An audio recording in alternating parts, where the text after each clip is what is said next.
Praise the Lord. இன்னைக்கு ஏசப்பா உங்களை பார்த்து சொல்ற வார்த்தை என்ன அப்படின்னா, நீ பயப்படாதே, நான் உனக்கு கேடகமும் மகா பெரிய பலனுமா இருக்கிறேன். ஆமீன். ஆபிரகாம் என்ற ஒரு தேவ மனிதர் ஆண்டவரை பின்பற்ற தன்னை அர்ப்பணித்து கொண்டவர். அவரை பார்த்து தான் ஆண்டவர் சொல்றாரு, நீ பயப்படாத அப்படின்னா. அவருக்குள்ள ஒரு பயம் அவருடைய உள்ளத்துக்குள்ள வந்ததுனால தான் ஆண்டவர் சொல்றாரு, நீ பயப்படாத.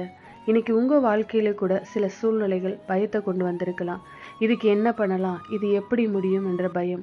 இப்ப ஆண்டவர் சொல்றாரு, நீ பயப்படாத மகனே, பயப்படாத மகளே.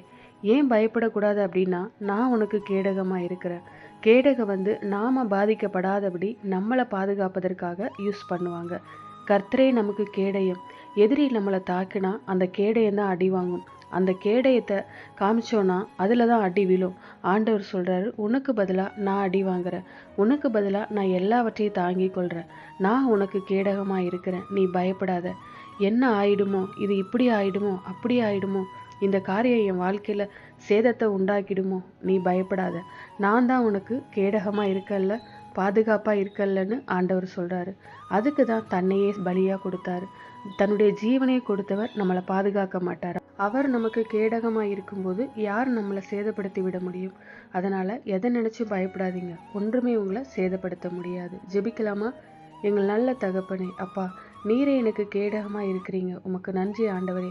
எதுவும் என்னை சேதப்படுத்த முடியாது, பாதிக்கவும் முடியாது. நீர் எனக்கு கேடகமாக நின்று என்னை பாதுகாத்து நடத்துகிற அன்பிற்காய் ஸ்தோத்திரம், ஸ்தோத்திரம்.